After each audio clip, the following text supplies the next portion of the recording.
Happy Friday, everybody. In our house, that means, well, he's going to bark every time I talk. But it also means today is pizza day. So I started making a pizza crust, and then I figured I would shoot a little video and show you exactly how long it takes, because it seriously does not take long at all to mix this up. So in my bowl, I already put 8 ounces of shredded mozzarella cheese and a cup of almond flour. I don't measure a lot. I like to sprinkle, but there's onion powder, garlic powder, and a little bit of oregano sprinkled in. And I also am trying something new this time. It's nutritional yeast that my friend Emily told me about. She said it adds a little bit more flavor, and it's got a lot of good stuff in there for you. So I feel the secret to making Fathead crust or Fathead crackers or any kind of Fathead based dough is to mix it up at this point. You're going to take your fork and make sure that's incorporated really well. A lot of people wait until after the cheese is melted to try to mix in the flour, and I feel that it gives you like it's not as good of a mix. So what I do is I mix it up with my fork and get it, you can see there. And cream cheese. I'm using 2 ounces of cream cheese. When I buy cream cheese, I cut it up into 2-ounce blocks because 2 ounces is pretty much what every recipe takes that I use. So it's already bagged up. It's in a drawer. We have the cream cheese drawer. I have a cheddar cheese drawer, and I have a mozzarella cheese drawer. My son makes fun of me because all of our cheese is separated into different drawers, but it's easy for me. I just open the drawer. I know which drawer it's supposed to be in. I reach in and grab it. So I just put that right on top, and then I'm going to pop it in the microwave.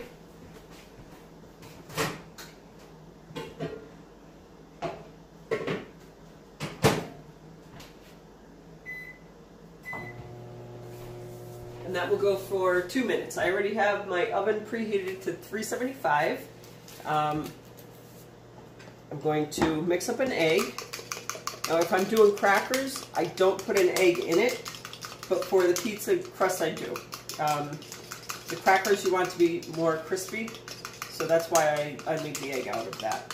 But the dough, you want it to be, you want it to be chewy, like a pizza crust dough. So I mix up the egg while that's in the microwave. You could use a cookie sheet with a silpat, like the silicone mats on it, or you could use a very well seasoned pizza stone. My stone, as you can see, is very well seasoned. It's nice and black. It's a couple years old, and when I just wipe it off, and I'm good to go for the next thing that I make on it. So that's in the microwave, and I've got about a minute left. So when this comes out, I'll take my rings off first, but I'm going to mix the egg in with it. You want to mix that dough up a little bit when it comes out of the microwave so it doesn't cook the egg as soon as you put it in. So I'm going to mix it up a little bit to let it cool just a little bit, and then throw my egg in, mix it up, and push it out onto the pan. And that's it. Like, you saw how long that took me. It's seriously not long at all. So if you have your cheese grated ahead of time, that's a big savings. You can buy it in bulk. And how long does it take to shred cheese? You could buy the little crank thing that shreds it for you and bag it up into 8-ounce packages or 4-ounce packages or whatever, however you want to do it. But I tend to have it all bagged up beforehand, so I just open the bag and dump it, and I'm good to go. And the microwave is done. So you can see that it's kind of bubbly, and I'm just going to take the fork, mix it up, get that cream cheese.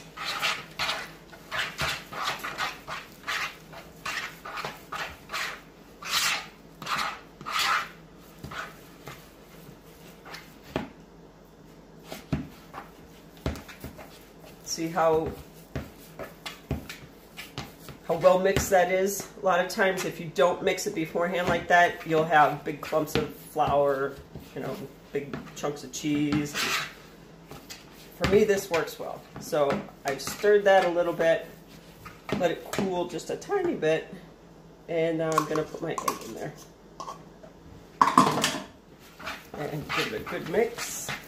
I'll probably mix it with my hand in a minute, but really stir it up with the fork.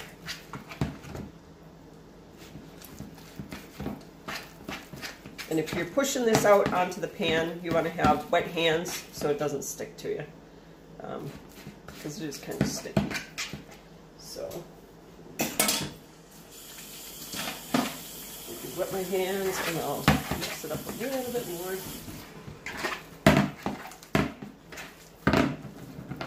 And the dough is still hot, so be careful with it so you don't burn yourself.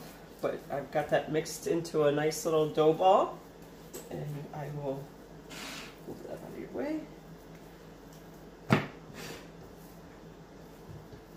And I am no pizza making expert, but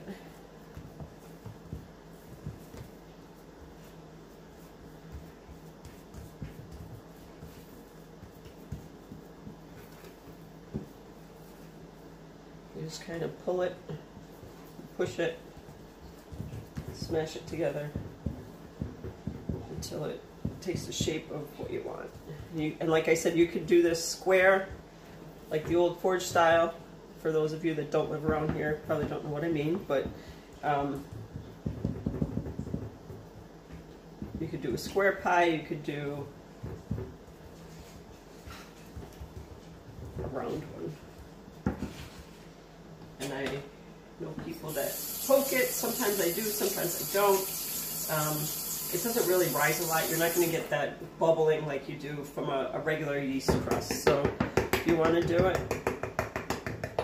I'm surprised that didn't send the dogs into a barking frenzy, thinking somebody's knocking.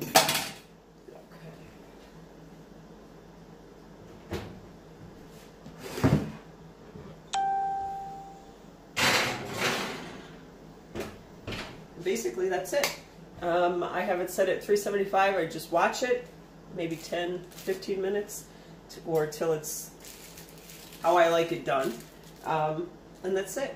I'm making it now. It's 2:30. I'll just let it sit there, cool off, and then tonight I will top it and throw it back in the oven and cook it, and we'll have pizza. And you know, you could make these ahead of time. They freeze very well.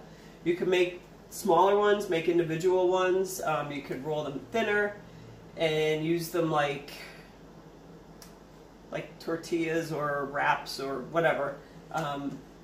You could make them thinner and do cheese or meat in between and make paninis. I have a panini press. We could press them down. I've also used the same dough and rolled it around hot dogs to make kind of like a makeshift bun, or around sausages. Fathead dough is very, very versatile, and that's the basic Fathead dough. So if you do a Google search, you'll find lots of different recipes. It can be made sweet, it can be made savory. So depending on what you're looking for, there are tons of recipes for it. But I will have this recipe on my website. I'll have the link below the video if you want to check it out. Bye. And now, due to the magic of the internet, we are done with our crust. Checked it and it looks pretty good. So I'm going to pull it out. My glasses are fogging up.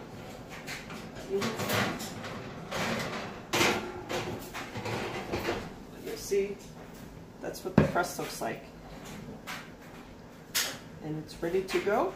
I'm just going to, it's 3 o'clock now, so I'll probably just leave it here, let it cool off, and in about an hour I'll top it and throw it in the oven, and it'll be ready when Don gets home from work. And that's it. Super easy.